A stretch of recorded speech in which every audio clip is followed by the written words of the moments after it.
SWAT talk, light on the mic, it's a play. Sewell's the guy taking us state to state. Catch us Wednesday, Sunday, stats on the buffet.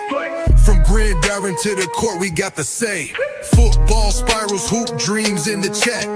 Chopping it up, deep dives on every stat. Texas to Florida, repping border to border. Arkansas to Bama, the vibe getting warmer. SWAT talk, keep the knowledge on deck. Sewell spinning wisdom, gotta show respect. Facts flying higher than a wide receiver's check. From football to hoops, what y'all expect?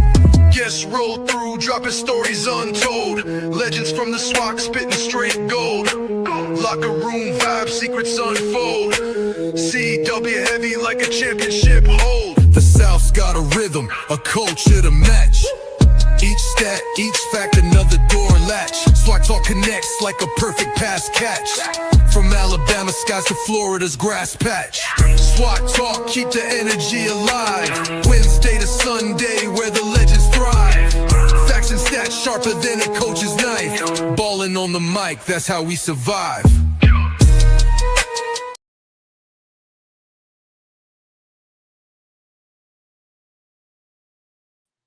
All right, everybody, what is going on? How are you guys doing out there, man? Welcome to a special Tuesday. Is the day Tuesday? Oh, today Wednesday, right? Today is Wednesday. Okay. Special Wednesday episode of Swag Talk, man. My days are all thrown off. Of course, I'm your tour guide around the swag. Sewell's coming at you, and as you can see, we have us a special guest in the house. We have Tanner Spearman, who is covers UAPB for the Pine Bluff Commercial. So we're going to talk a little bit of Golden Lions football. So Tanner, how are you doing today? I'm doing great. How are you? I'm doing pretty good. I can't complain. First off, thank you for joining me on the show. And before we go into the show, can you tell the people a little bit about yourself? Yeah, I've been covering UAPB. This is my second year. June will be 2 years that I've been here in Pine Bluff. Louisiana boy, but living in Arkansas right now, just living the dream, covering football and UAPB sports. So are you a North Louisiana guy or South Louisiana? I'm from up north, up near Shreveport. I'm sorry, I didn't catch you. Can you say that again? I'm from up near Shreveport. Okay, so yeah, yeah, all right. So that's basically the same area for you. How is it covering Pine Bluff? It's been great. It's obviously this is a state where a lot of people want to talk about the Razorbacks. So for me to be able to come in and talk about one of the other schools in the state and bring some light to them has been really a lot of fun. That's good. And so basically, like I said, what we're going to do today is just kind of go over what's going on during the spring and kind of leading up to the season. My first question for you would be, what were your thoughts of the 2024 season, and how have things gone so far going into the spring? Yeah, obviously, 3 wins isn't what you want, but I think the biggest thing for me is just it was clearly a better team than the year before. And that's all you ever really want, is you want to see that continued progress. And, last year was Alonzo Hampton's second year in charge. It was, the offense in particular was a lot better. Defense still has some room to grow, but I think you always just want to see that improvement. I think you saw a little bit of it last year. I think about, they won 2 games in the SWAC, but they had Alcorn. They were up 14-0 early in that game. They were really competitive with Grambling. So it could have been better than what it was. So it's just about keep growing, keep getting better. And I think that as long as they keep doing that, then they'll eventually get where they want to go. So this spring and this fall, I think, is just about continuing that growth and continuing to get better and try to make this into the program they want it to be. All right. And so with a program such as Pine Bluff, that's I kind of look at Pine Bluff as being a program that's constantly on the rebuild. They'll break the surface every now and then, but then they'll kind of slide back down.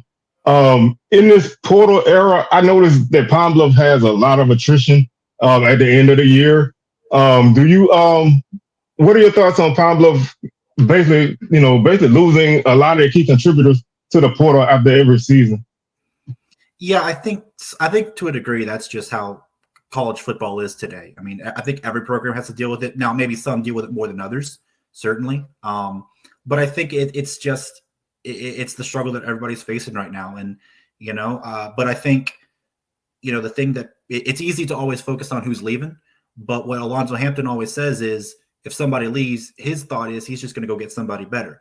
And so they try to bring in people out of the portal to replace the ones they lost. And you can look at someone like a Giovanni Gibson who had a great season. You can say, well, the transfer portal took him away to go to Oklahoma, but he came out of the transfer portal. He didn't sign with UAPB out of high school. He came from Arkansas Monticello down the street. So you can lose guys to the portal, but then as long as you go and get new ones coming in to replace them, it's not the end of the world. But it is tough when you're trying to build a program and you're losing guys every year. So I think it's just try to talk to some of these guys, because look, if you're Giovanni Gibson, you're going to get that invite to the SEC or do a program like that. But a lot of these other guys, maybe it's more realistic to keep them around. And I think just got to reach those guys and show them that this is a place where they can grow and this is a place where they can win games and have success. And I think a lot of things, winning solves a lot of things. And so if they can keep some guys here long enough to get some wins on the board, then I think maybe that'll help with some of that. Yeah, I wholeheartedly agree with you. I feel like, there's levels to this. If you're a guy like Giovanni Gibson, obviously you put up the number that he did last season. It's going to be tough for any of our programs to hold on to a guy like that, and to move up to a power conference team when you started at a D2. That's an amazing journey. You can't really stop that.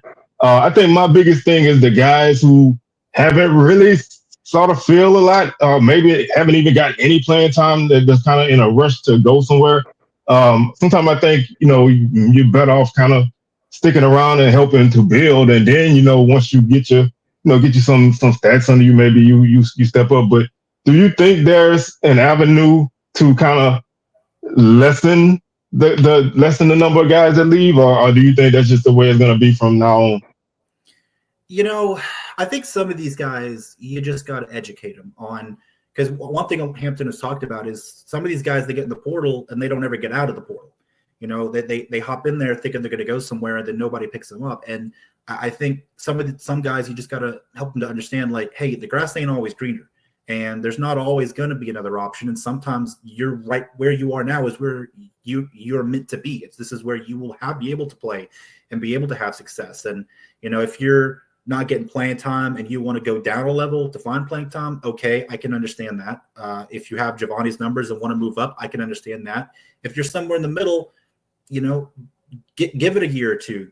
Try to work your way up in the program, work your way up the depth chart, just put in the work, and sometimes you'll be rewarded for it. So it's just, I think for some of it, it's just, these kids, some of these guys need to understand, yes, the portal is not a guarantee. It is not a promise that you're going to end up somewhere else. So, I don't know, but we're also talking about, 18 to 22-year-old college kids who, it's easy for us just to say that, but, these kids, it's sometimes it's hard to convince them that, that they're not the superstar that's going to go to the SEC. So it's getting guys, it's getting people to have the right kind of mentorship and the right kind of people in their ear giving them good advice. But we should be fair. Some of these guys may have non-football reasons for transferring.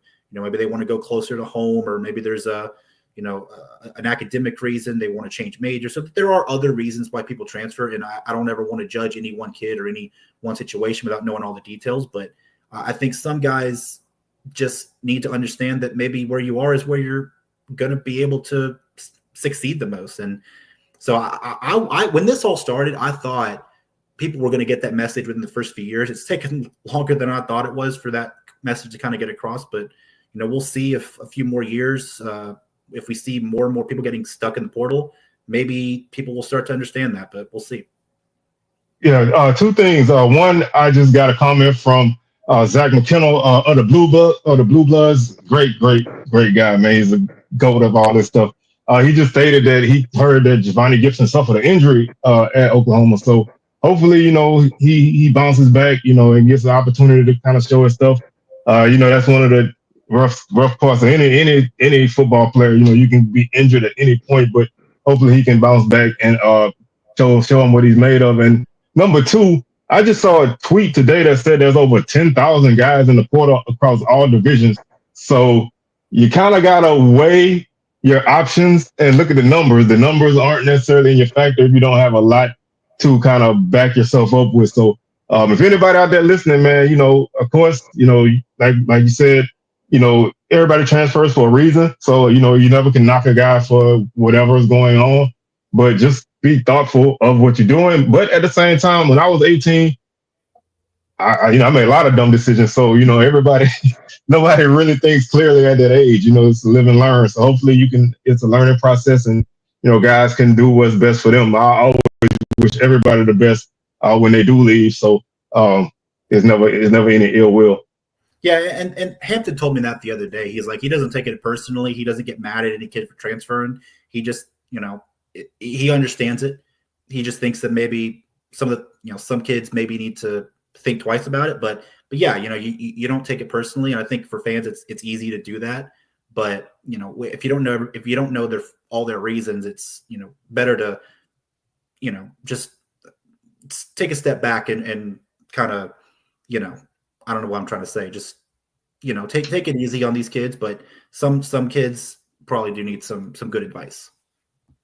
Yeah, and I have actually one of the guys who is typically a co-host on the show. He worked in compliance and at one of the SWAC schools, and he said himself, he would talk to kids, and they were just adamant, about leaving. So even guys coming up to him toward the end of the last game of the season, letting them know that they want to go in. So you got to kind of look at everybody's reason for doing what they do and just wish them the best. But I had one other thought about the portal.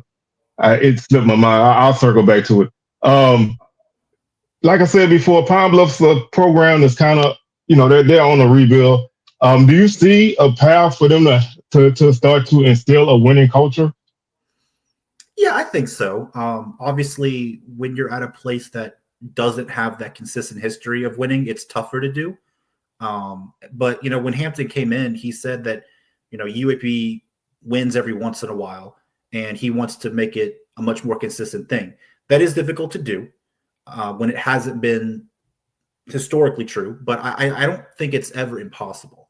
I mean, there's good talent in this state. I mean, Pine Bluff High School, they weren't that they had a down year this year, but the year before they sent several kids to D1 or D2 colleges. I mean, they had two kids actually that went to Missouri two classes ago. So there's good talent around here. It's just putting it all together. And I think the key is everyone has to understand that it takes time. It's not an overnight fix. You got to be patient, give the coaching staff time to build something, especially as we were just talking about in this portal era. So I think it's definitely possible. It's going to be tough to be able to win at that level every single year, but I don't ever think it's impossible. You just got to get the right people into the program, both coaches, players, support staff, administration. I mean, there's so many stories of colleges out there at every level where if the president or the athletic director isn't on board, then that can make it difficult no matter what kind of coach you have. So you got to have everybody on board, everybody bought in. But if you have that and have the community support and have all those things, I think it's definitely possible. It just might take longer depending on where you are. All right. Do you think, as far as, crowd support and fan support, do you think the community is willing to buy in and they're just waiting to see, everybody loves the winner. So do you think they're kind of waiting to see results, or do you think they're starting to turn out now and they're starting to kind of see the vision? Yeah, probably. I mean, I will say they have this signing day party they do every year on signing day in February. And I don't know for sure. I don't have attendance numbers, but just eyeballing it, I think it was a bigger room that they held it in this year. And I'm pretty sure there was more people. They had the room full, a big turnout for this event. I think there is support behind it. There's, some donors here and there that really, are bought into helping grow this program. I think I think there's a core of support there for sure. You know, what's then you need the next step is getting the stands full on Saturdays. And I think, like you said, you know, winning solves a lot of that. So I think if you can get some wins on the board, convince people that, you know, this is coming to a UAPB game is a good option on a Saturday. Because again, like, you know, some schools like Southern or Jackson State, they're in a state capital, they're in a big city.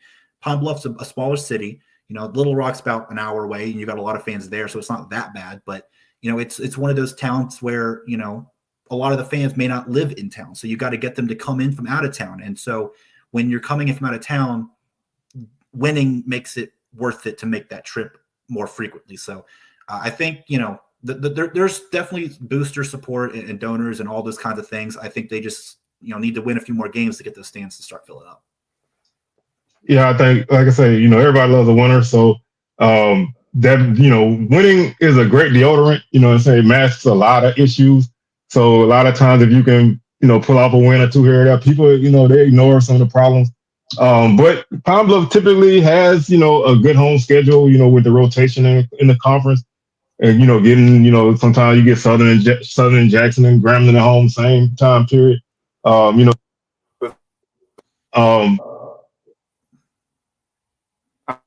I think that there is a good opportunity there. What is the overall vibe or energy around the program? Is it like a positive energy going around the team, or are guys kind of, you know, going through the motions? Do you feel? I think that I would say the vibes are good. You know, again, nobody likes losing, and so there's always going to be that, you know, that feeling. But I think the vibes are fine. I think that they, you know, there's people hitting the portal and all of that, but I think the people who are there want to work hard and want to win. And there's, you know, the passion and there's the competitive spirit. And I think all of that stuff is there. Just got to get the right guys in there and got to put the work in. So yeah, I think the vibe's there. I think there's an optimism that things are going to get better, but it's just, like I said, it takes time. All right, so let's talk a little bit of spring football. With so many new faces, has there been anybody that's stood out so far in spring practice?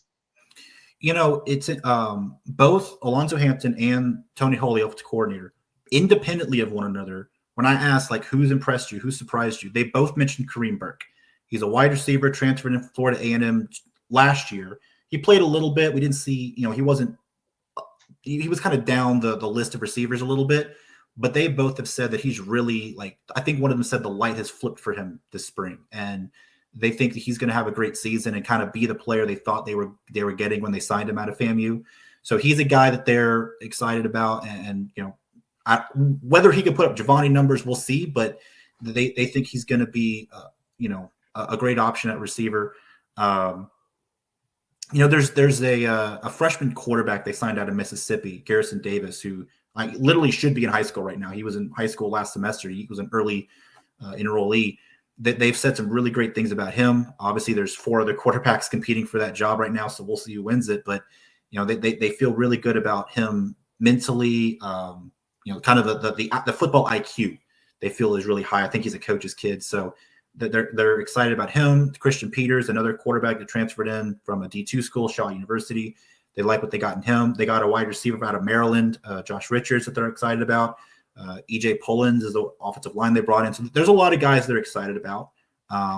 You know, it's one thing to see it in the spring. It's another thing to see it on a Saturday night in the fall. But there's definitely some optimism around some of these guys, both some guys that were here and some of the newcomers as well.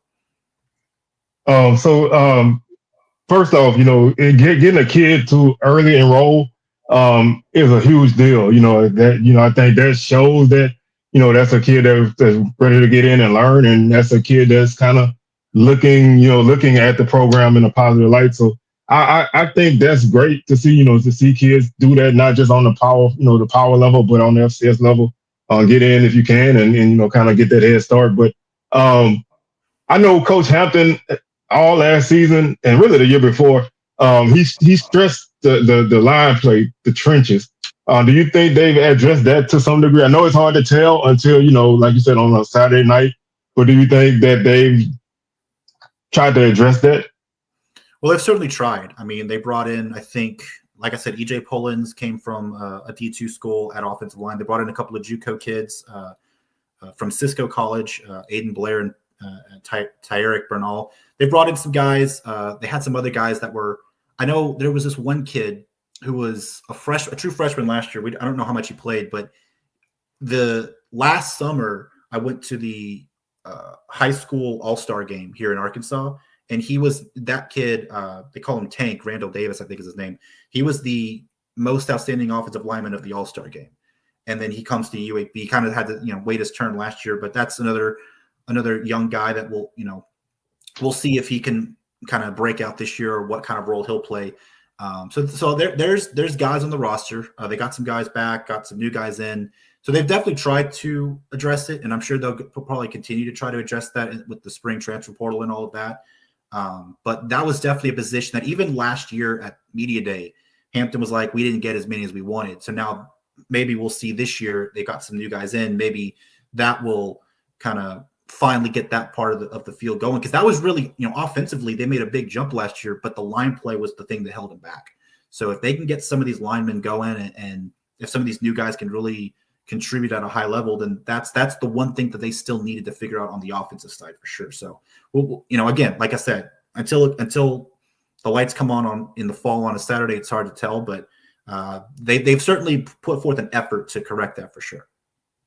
Yeah, like I said, I know. I listen to the coaches' teleconference every Monday after the games, and that's always been something that he stresses heavily.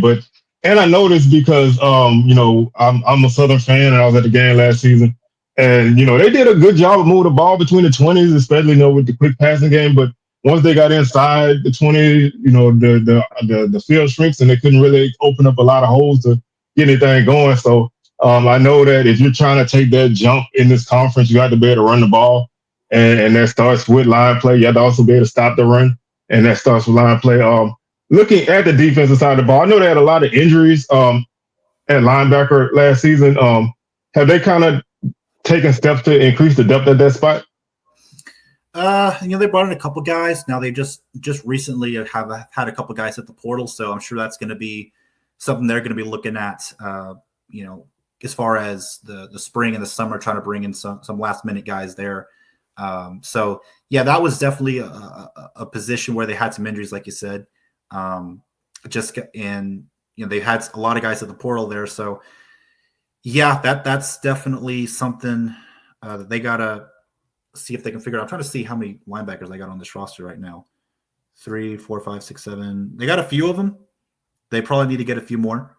But like I said, they last week Hampton said he wanted to add about 15 more guys, but that was before the portal opened, and he said he knew there were going to be some guys that were going to leave, so they'll probably end up adding, I would say, probably 15 to 20 more guys before the season. So I would assume that they're going to probably be looking for some linebackers there. So that's still something to kind of look at there. All right, I want to kind of swerve a little bit back to the portal, because when you brought up them bringing in more guys after the spring, and that's something a lot of teams do now. How do you feel about that? Where teams, are at the point now where you almost have two different teams, one in the spring and one post spring, because everybody brings in a lot of new guys after the spring. I feel like it's kind of, difficult to kind of get things going if you constantly trying to fill holes. Do you think that's something that can be a positive, or do you think that's just coaches throwing numbers at a situation? It's if the portal's going to open in the spring, people are going to leave. So you got to be able to go out and get somebody to replace them. So, I think the transfer portal probably needs to be looked at from a national perspective. Try and fix some of the things that are going on there. So I don't really know how I feel about it, to be honest with you. I mean,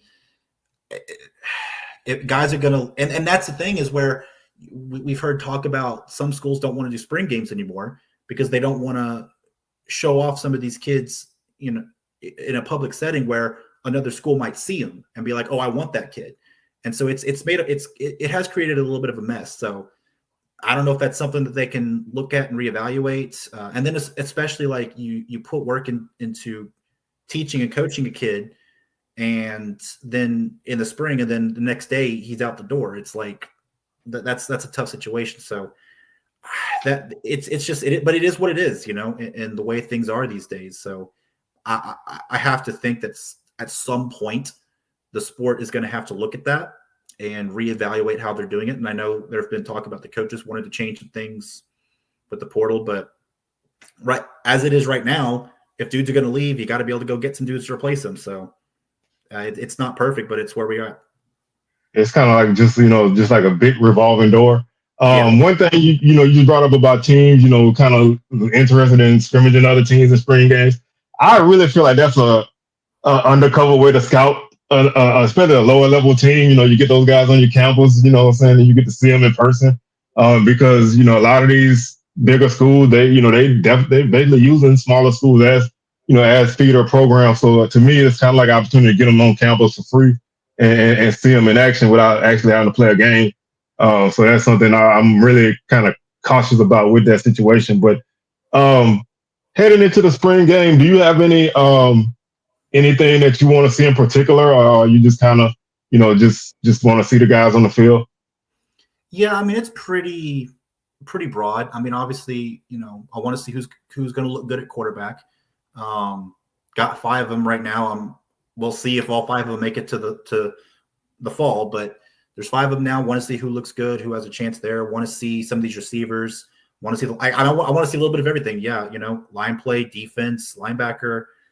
It's just and again, as we were just talking about, there's going to be some more guys that are going to come in that during the May and June and July that we're not even going to see up there. Plus, the high school kids, other than the one guy, everybody else, isn't going to be. All the high school freshmen aren't going to be here except for the one quarterback. So there's going to be a lot of guys that we're just not going to see yet. So, but I think for right now, I think for the spring game, it's just let's see who can stand out that is here. Who can make a name for themselves and maybe be the clubhouse leader going into fall camp at these certain positions, like quarterback, like receiver, like offensive line. Who can make a name for himself and put themselves in the driver's seat to be a starter in the fall? Do you think they're aiming to name a starter at quarterback coming out of spring, or are they just kind of going to use this as a springboard to evaluate heading into fall camp? Man, the 2 years I've been here, last year they named the starter like a week before the first game. Year before that, Hampton's first year, they named a starter when he walked out onto the field for the first drive of the season. So they have not ever really been in a particular hurry to name a starter. So, we'll see. But with 5 guys, it's, I'd be a little surprised if they're like have the starter for sure wrapped up at the end of the year, especially because, to be honest with you, last spring game, I thought DJ Stevenson had the better spring game. I thought he looked like the starter, but then Mekhi Higgins ends up putting in the work over the summer and in the fall, and he ends up winning the job. So it'd be nice to see somebody take the lead in the spring, but I think what last year showed me was that what you can look good in the spring, but then come fall, somebody else can put in the work in the meantime and take that job. So I'd be surprised if they name a starter anytime soon. Yeah, looking at the guys, there's not a lot of experience in the program at their position. So yeah, I think it's probably best to just continue to evaluate and see who takes that leadership role, heading into the fall. Because it's not necessarily, you don't necessarily need to have somebody nailed down. You don't have another game for a few months.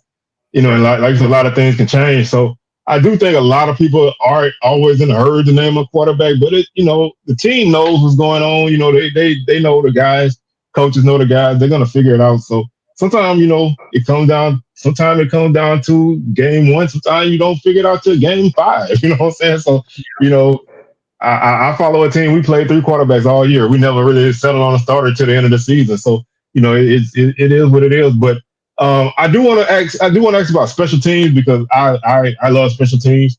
How are the kicking units? I think they lost their punter. Yeah, I'm trying to think. So, I mean, Jeremy Baker, I think he was a senior last year, so at punter. So he's gone, but they got another kid at punter. I'm going to butcher his name. Shea Yerkunis, I think is his name. But this dude can boot it at punter. So, we didn't see a ton of him last year. I think we saw him a little bit, but we definitely saw him in fall camp. And I was impressed. Not a lot of people go to fall camp or to spring practice and watch the punters, but he made himself known. So I think they'll be all right at punter. Kicker, they had two. One just hit the portals. So, but Trey Glimpse has kind of been the guy. I think he was a star last year. So they've got some continuity of special teams. I think they lost their long snapper. So that's one thing they got to worry about. And that's probably, people don't talk about long snappers, but that's a really important position that kind of gets overlooked. So that's one they got to get figured out because they lost the guy they had. So, I think kicking wise, they'll be all right. Just need to get all the pieces around that figured out. Yeah, shout out to Trey, man. That's my guy, man. I've been kind of communicating with Trey since he first got to Pine Bluff. His Twitter handle was Kick Up for Heisman, so shout out to Trey. And long snapper is definitely important. Like I said, I know that can that's one of those positions you don't want to know who he is, because when you do, that means something is wrong. So, you want those guys to be anonymous, and that can make or break a game. Being able to field snaps cleanly and get kicks off. That kind of stuff is vital. Are there anybody standing out? Like I know it's kind of tough to gauge in practice, but is anybody kind of stand out at like returner? I don't know. I mean, a lot of times when I've been when they've done the special teams, it's more they just have somebody back there catching it. They haven't I haven't been to a practice where I've seen or paid attention to a lot of like the returner trying to figure out who that's going to be. I think just get somebody back there that's athletic and can catch the ball. They'll probably be okay there. But yeah, I haven't really seen anyone stand out necessarily, but it's, I guess I've been focused more on who's kicking the ball than who's been catching it.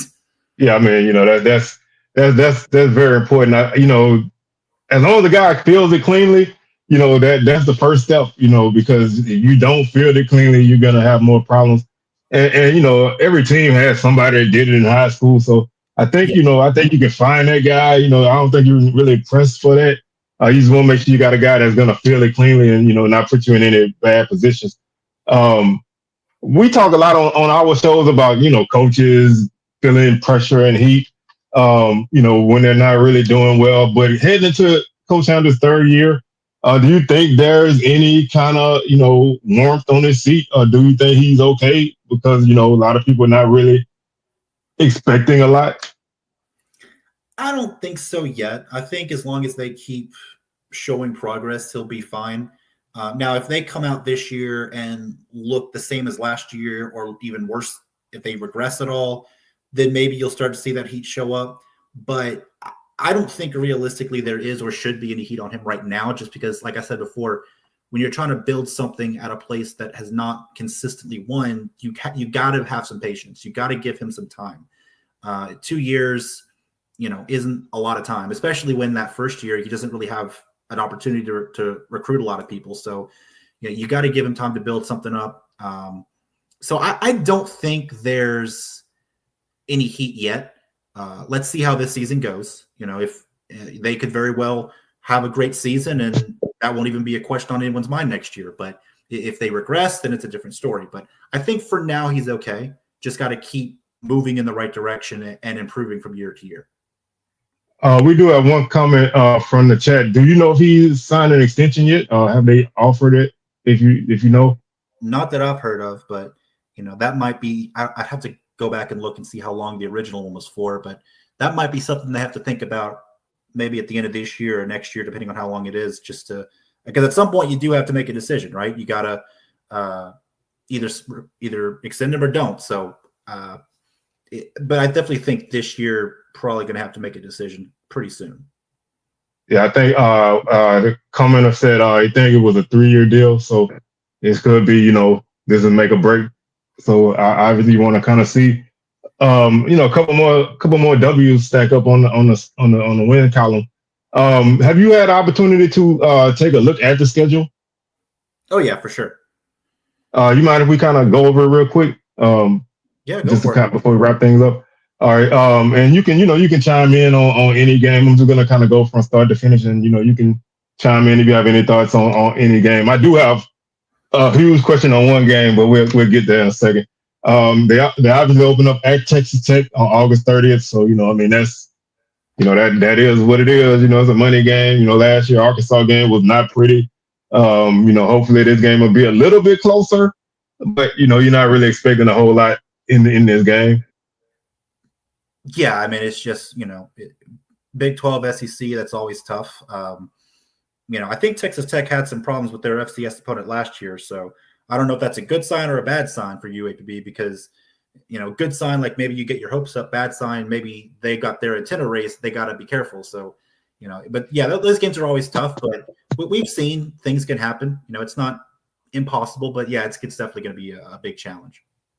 Yeah, one thing I learned about bigger teams when they have a rough time and you come around, they're gonna make sure that they make you pay. So, like you said, you might not want to be on that side because I'm sure they've got some blowback because of that, and they're gonna really go all out. But as long as you make it out clean and get ready for the rest of the season, I think you're fine. September 6th at Central Arkansas. I know that's a good in-state game. What do you think about the Bears? Yeah, they're a really good team. We saw them come to Pine Bluff last year. I think they were like top 15 in FCS at the time. They ended up not quite finishing as well as they thought they were going to in the season, but that's a really, really good team. Definitely a tough one. It's not a very long trip. It's about like maybe an hour away, hour and 10 minutes, something like that. So I do like the in-state games, and these are the two FCS programs in this state. So I like to see them play. And they play at other sports too. I mean, they play basketball every year, baseball. So they're familiar with one another's, but yeah, they're a really good FCS program. That's always going to be pretty tough to beat. All right. September 13th. I will say, oh, good.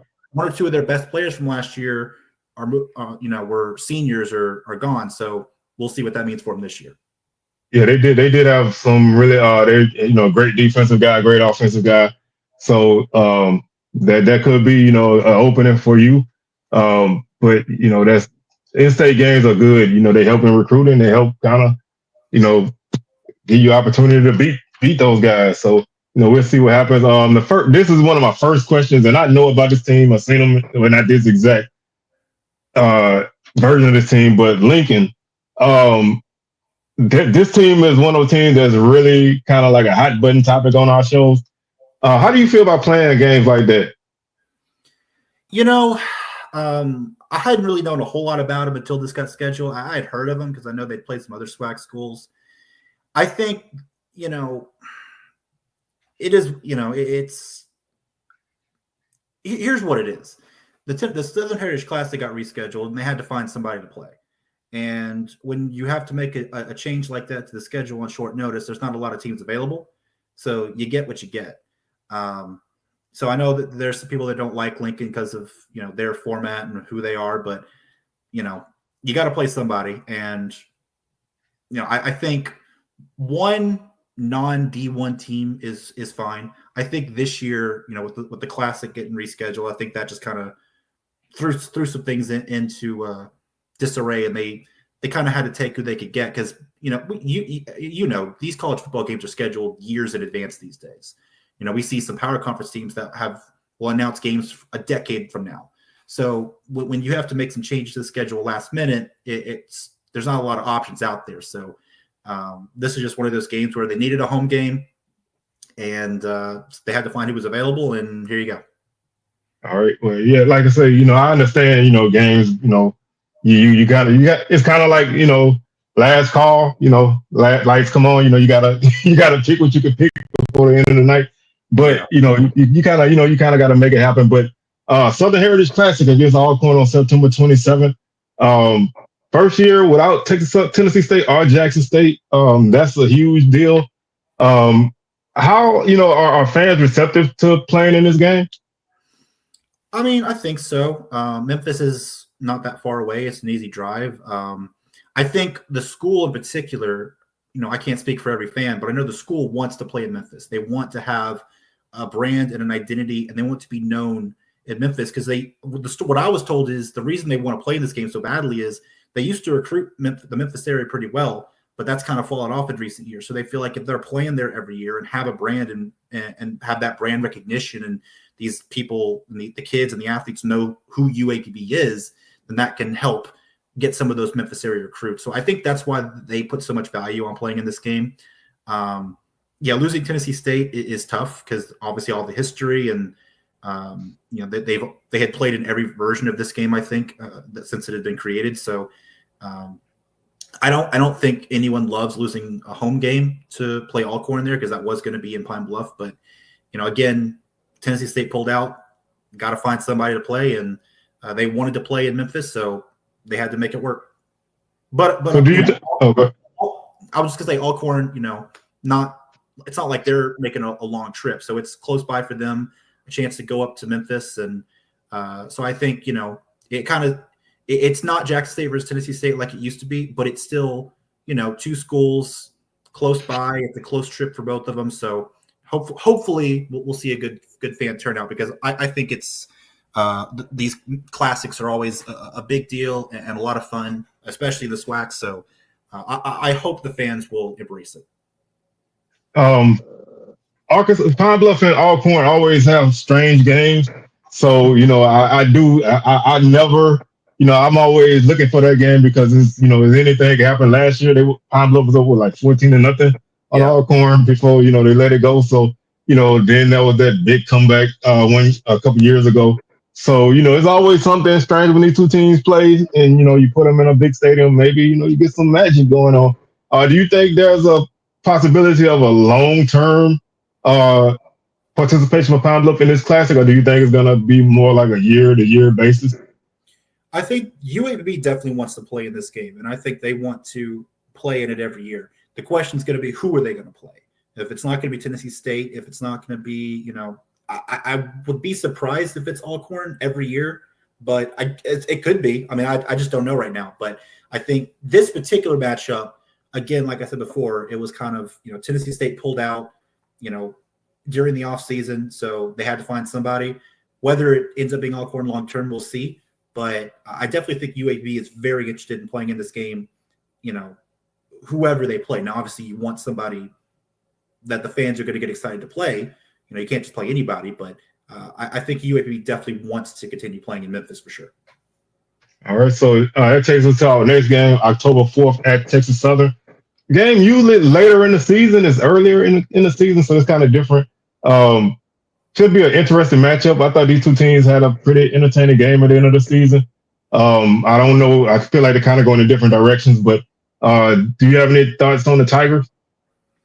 Not in particular. I know that the two games they've played since I've been here have both been close games, so wouldn't expect anything different this time. All right, so that takes us to the game that maybe you have another answer for, this game, but it's homecoming, Westgate Christian. I don't know these. I tried to, look this team up. I thought it was Western Carolina at first when I saw the WCU. But I really isn't. Do you have any idea? Is this a situation of another game not coming through, or were they just trying to get a home game and this is what they had? Yeah, I'm not really. I don't know.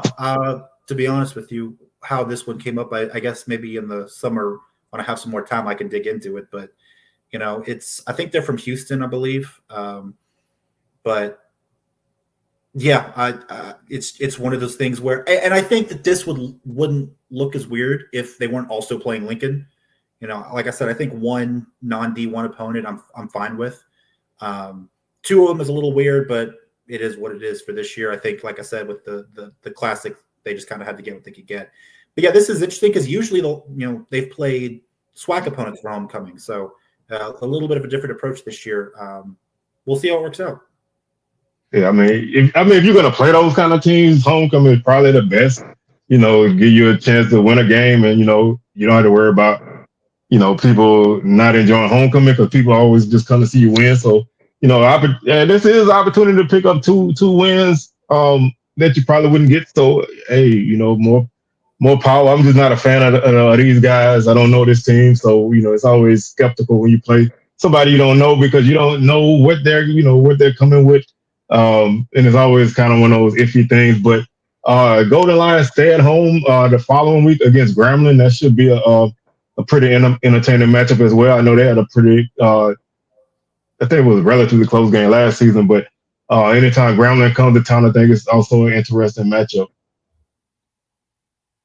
Yeah, and I think that last year, and I think it was like a 10-point game at the end. It was really a 3-point game, but if you remember, UAP had to go for it on 4th down in the deep in their own territory at the end of the game because they were down 3 and didn't get it. Grambling scores an easy touchdown. So it ended up as a 10-point game. It was really a 3-point game, but I definitely think that both, just from what I've seen, I think both teams kind of get up for this game.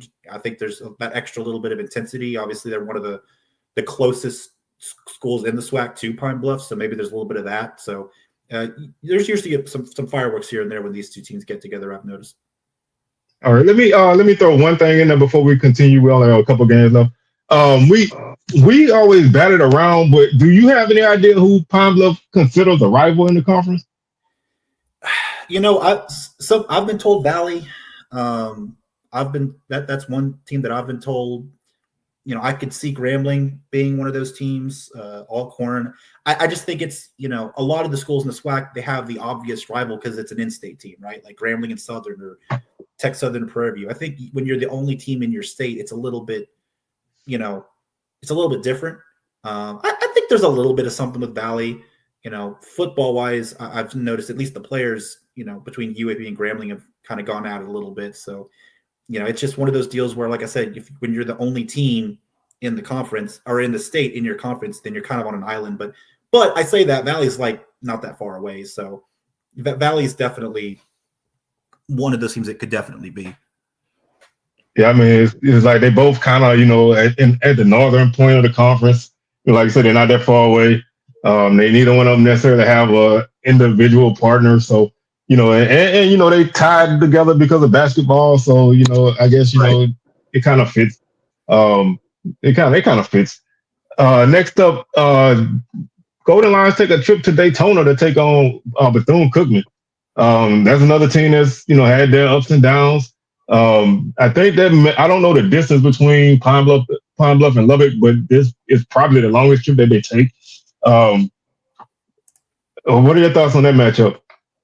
I think this is the first time they've played, at least since Bethune joined the SWAC. Maybe someone can break open a history book and tell me if they've played, as a non-conference matchup at some point. But, I think this was probably the only team in the SWAC they hadn't played before. So first-time matchups are always a little interesting. I'm now very interested to see which is further, Daytona or Lubbock. I'm gonna have to look that up. I'm assuming it's Daytona. That's Daytona's like a 12, 13 hour drive from Baton Rouge. So you put a few extra hours between here and there. So it's a long trip. But they don't have a lot of long trips. I always think that's a good thing on your schedule when you get games either in your home stadium or in your area. So I think that's always good, especially for fans. You come back home for 2 big games.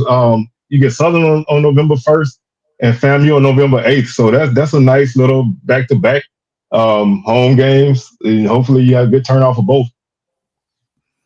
Yeah. By the way, I did look it up. Daytona is further than Lubbock. Okay.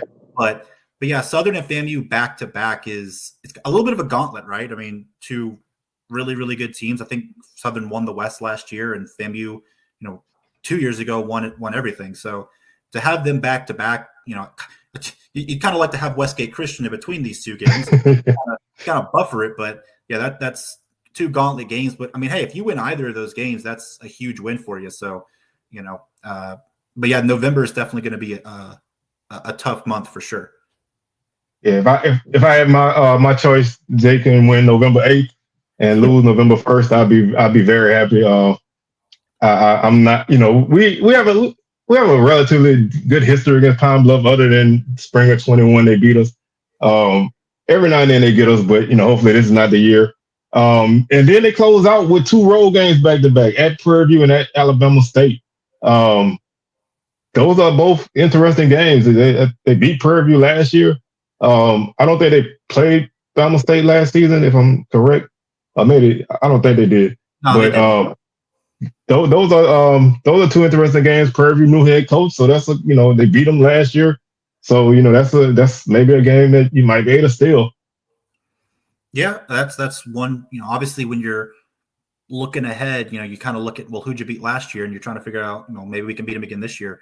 Fun fact, the last time they played Alabama State was the end of a season in 2022, and the UAPB actually won that game in Montgomery. So I think Alabama State's a really good team, but the last time they played, it was the end of the season in Montgomery, just like this year, and UAPB won that one. So they'll try and do it again. But yeah, I think getting FAMU and Alabama State is kind of tough in terms of who you got out of the East, but you got to play who you're scheduled to play. So we'll see how it goes.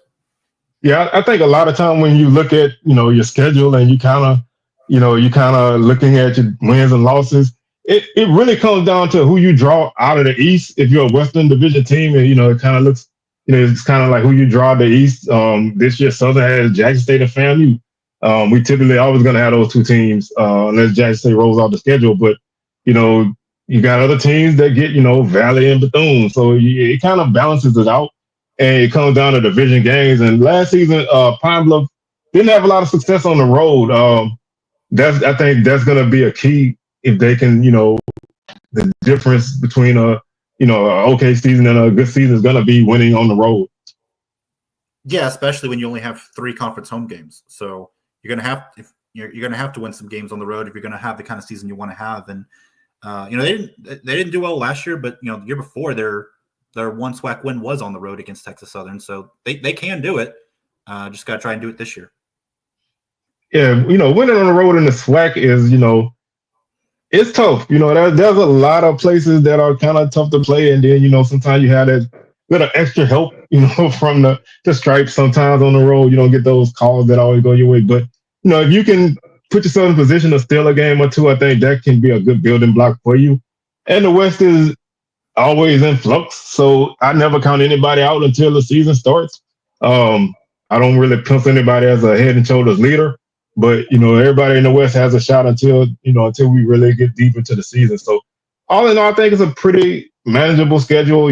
Like I said, you got a lot of home games. Most of your tougher games are at home, so that helps too. And so I think I think at least in terms of getting people to the stadium, I think you got a good home schedule.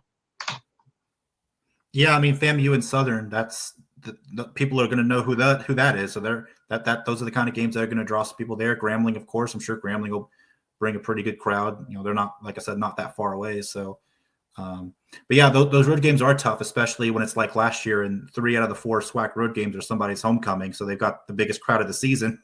That always adds that extra level of difficulty. So, yeah, that was it. And I think that is part of it. When you go on the road every week and it's their biggest crowd of the season, that's tough to do multiple times in a season.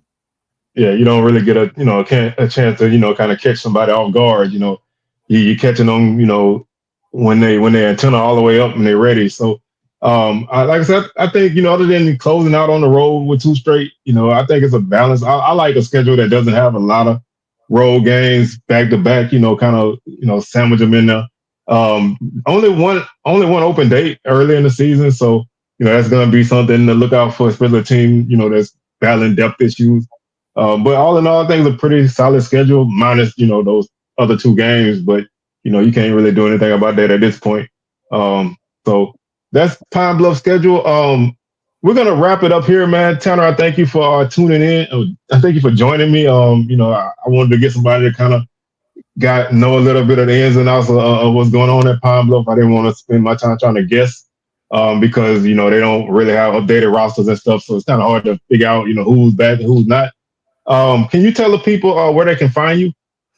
Yeah, I'm on Twitter at Tanner Spearman. Pretty straightforward, just first last name, and then all my stories are at pbcommercial.com. All right, everybody. So that's Tanner Spearman from the the Pine Bluff Commercial, covering the Golden Lions. Thank him for joining us today, and we'll be back tomorrow with our normal Thursday live show, 6 p.m. Central, 7 p.m. Eastern.